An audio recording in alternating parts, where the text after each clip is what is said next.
This is going to be a part two to the video where I discuss that farce that Jesse Williams participated in at the BET Awards. And in this video, before I go into the meat of my material, I'm going to clear up some points from the previous video. Now, in the previous video, I did make some mistakes in discussing Jesse Williams, and the first one was discussing regarding his age. Now, I said that Jesse Williams was about my age, and I'm 42 years old, and Jesse Williams is in actuality 34 years old. However, that reinforces my point that this Jesse Williams is, again, like your Barack Obama, very young, very naive, and very unaware of the subtle politics transpiring around him. Because when we look at your Jesse Williams, this speech that he gave pretty much did not show any sort of maturity, nor did it show any lack of understanding of the politics going on around him. The second point I made a mistake on was which award your Jesse Williams received. Now, I thought your Jesse Williams received a Lifetime Achievement Award. However, he actually received a Humanitarian Award. Again, another award I do not believe that Jesse Williams deserved based on his limited record and experience. When I look at Jesse Williams' background and profile, it does not show me any sort of anything deserving of a humanitarian award. I can think of another person who would have deserved that award. However, they wouldn't have given it to him because it does not fit the narrative. Now, I look at a guy who I worked with 16 years ago, a man by the name of Rob Carmona, who was the CEO at the time of the Strive East Harlem Employment Service, job readiness program, which pretty much dealt with ex-offenders, single mothers, and the homeless. You would think this individual would be deserving of a humanitarian award from someone like your BET. Unfortunately, when it comes down to your award shows, they're pretty much a popularity contest. And this was clearly stated in Sid Field's book, Screenplay. And he stated that these awards pretty much are used as a popularity contest. And the main reason why Hollywood gives awards to people like your Jesse Williams pretty much is because they have an agenda behind it. And the agenda behind giving your Jesse Williams an award is so that this individual could have a springboard to place himself on a platform with. When he wins this humanitarian award and he goes on and makes this speech on stage talking about all these black issues, the whole thing is to create a springboard to push this individual to the next level. And this is no different than what was done with your Barack Obama back at the 2004 presidential DNC presidential convention, where Barack Obama was given the opportunity to give the initial speech. And when he gave that speech, that pretty much was the springboard for Barack Obama to land on the platform for the presidency of the United States in 2008. And this is what's being done with Jesse Williams in the same fashion. Your Jesse Williams is being prepared and groomed to become the next big A-list Negro. So they gave him this humanitarian award, put him on a platform, and now the white liberals are getting ready to push him to the next level. Unfortunately, many Afro-American Negroes can't see what's going on, and they can't connect the dots to, see how everything correlates. However, as a guy who understands the entertainment business and understands it backwards and forwards, I understand what is going on here regarding this Jesse Williams, because this guy pretty much, he comes out of nowhere and all of a sudden he's given a humanitarian award and he's on stage talking about all these issues going on in the black community, making it look like he's some sort of down and aware brother. However, when we look at the credits on his resume, they pretty much show that this guy pretty much isn't what he says he is. When we look at his resume, of credits, we see that on the credits, this guy has had a role in Lee Daniels' The Butler. And when I look at that, I say, this guy goes on stage talking about how much he loves black folks, how self-aware he is, how concerned he is for black people. Yet here he is working for Lee Daniels. The same Lee Daniels who made Precious, the same Lee Daniels who made Monsters Ball, and the same Lee Daniels who made Empire, and the same Lee Daniels who produced that minstrel show, The Butler. Yet no one wants to talk about how this Jesse Williams starred in that movie. Nor do they want to talk about how your Jesse Williams is an actor currently working for Shonda Rhimes. The same Shonda Rhimes who produces the TV show Scandal, where a black woman is presented as a side piece to the President of the United States. And also, they don't want to talk about, they don't want to talk regarding this Jesse Williams, is that, he is sitting there talking about Black Hollywood, saying how much he's denouncing Black Hollywood, and he's working for the very same people. You're sitting there saying Black Hollywood is bad for not doing things about black issues, yet here you are working for the same Black Hollywood that pretty much creates the many of the degrading images. You can't say that you're against Black Hollywood and then take a paycheck from Black Hollywood. Where's the integrity here? That's what I have to say with this Jesse Williams thing. You're saying that you are against Black Hollywood, but here we see you right now working for Black Hollywood, for the very same people who promote the very same stereotypes which you say you are against. And what's even more insane is you have this Jesse Williams on stage talking about how much he loves black women, how much we need to do for the sisters. And, that's also backwards when you consider that his background consists of a white mother. I mean, how can you say that, this is a good brother? I mean, how can they say that this is a good brother when he comes from a white mother? I mean, this is the same thing as your Barack Obama. And also, again, when you talk about that point regarding how much this guy says we need to do for black women and how he's in defense of black women, I wonder how, again, it shows me how naive your Jesse Williams is when it comes down to Afro-American Negro women. Because he's going to come out in defense of black women, not understanding that these same black women who are swooning over him and fawning over him are sitting up here writing books talking about swirling, writing romance novels where they talk about dating white men and having relationships with white men, talking about how they're going to be married to a billionaire and how they're going to have a billionaire white boy's baby.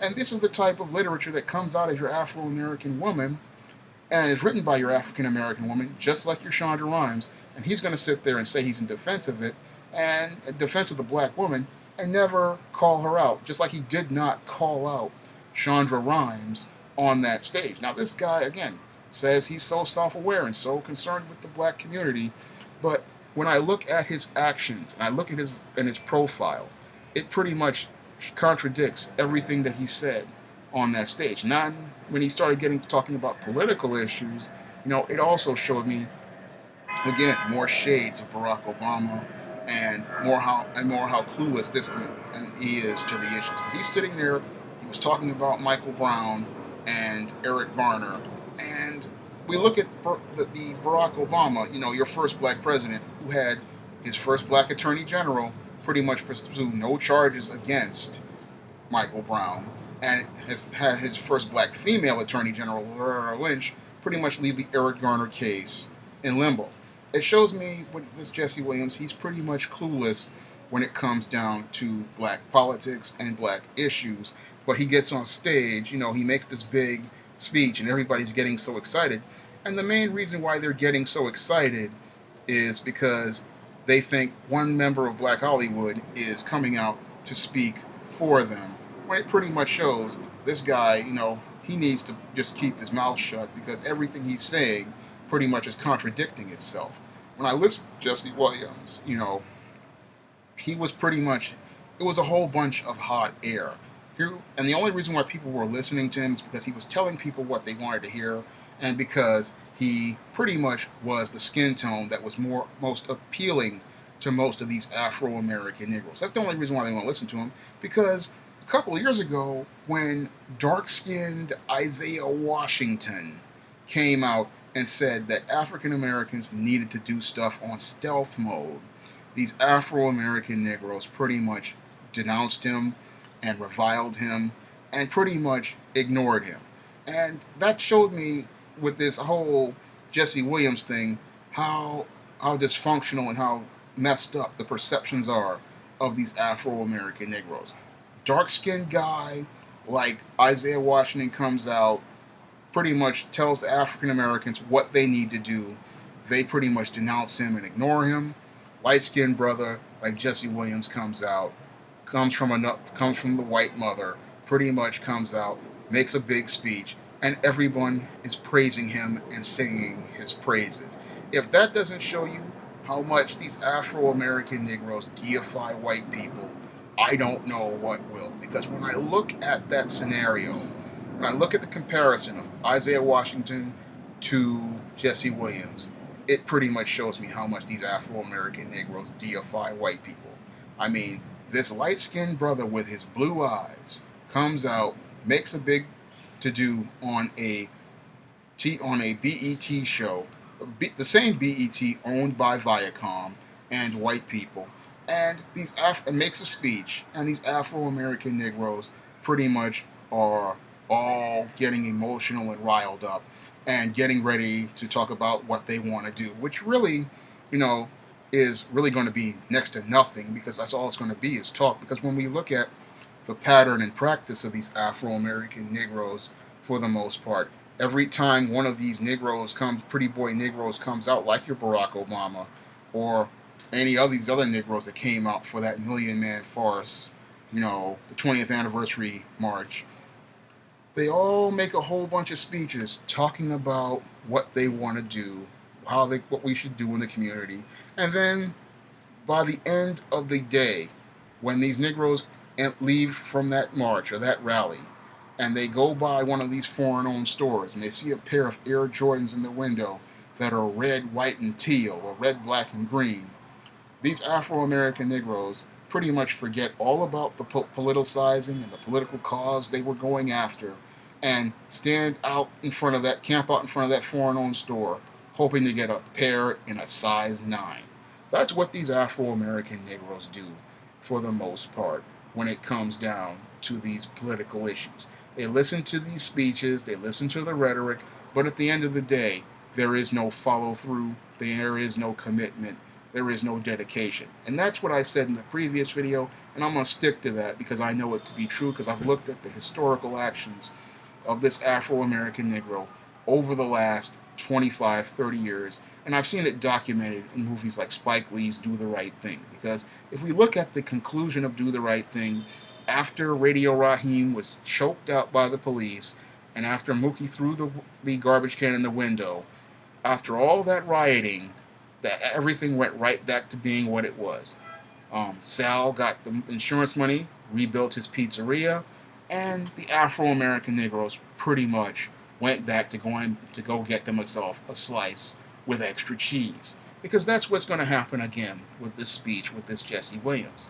And the only thing that's happening now is that people are going crazy, again, only because this blue-eyed, light-skinned brother came outside and made this big speech after he got this award. He made this big, emotional, raucous speech, and because he is the right skin color, these Afro-American simp Negroes and these Negro women are pretty much getting all emotional and riled up because it's a handsome, light-skinned brother. Meanwhile, when I present these same Afro-American Negroes with a female with the same skin tone, they tell me they can't buy the book because it's too light-skinned.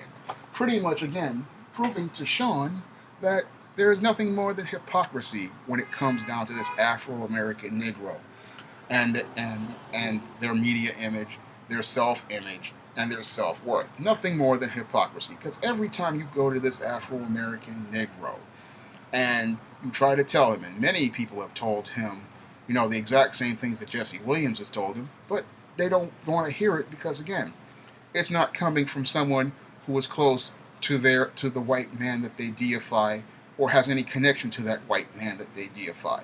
Because it's coming from a pure black person, they don't want to hear it. They only want to hear it when it comes down from one of the people who are close to the Negro that they deify. That's the only reason why there's so much, fervor over it. Again, when Isaiah Washington, dark-skinned brother, chocolate brother, came out and told the Afro-American Negro to go on stealth mode, they pretty much denounced him.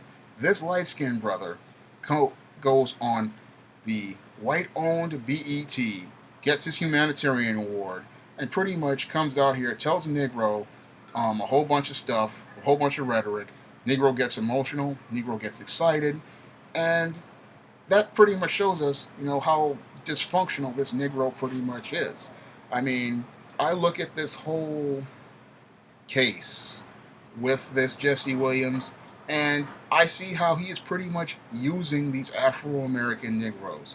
This whole scheme is pretty much set up so that he can go get himself some street cred and pretty much propel himself to the next level. Because once all they did when they gave him that BET award was give him they gave him a springboard. He then gave this speech to show how real he was and how connected he was to black people.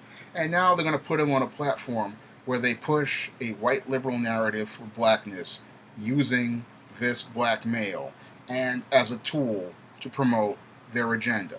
But the Afro-American Negro, for the most part, he cannot connect any of these dots regarding this Jesse Williams. When he looks at this Jesse Williams, he pretty much, he doesn't see him for what he is. All he's doing is being mesmerized by his blue eyes and his light skin.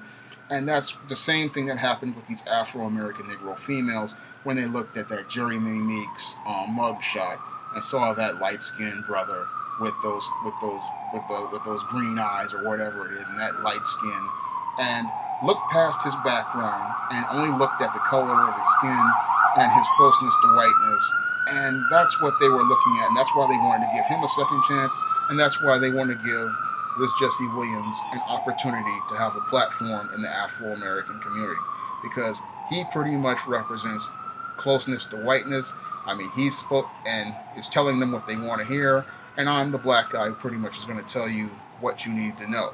But that's just how it's going to be with me, because that's how I do things. I tell you what you need to know so that you won't be made a fool out of by people like your Jesse Williams. That's all I have to say for this video. You can comment, rate, and subscribe.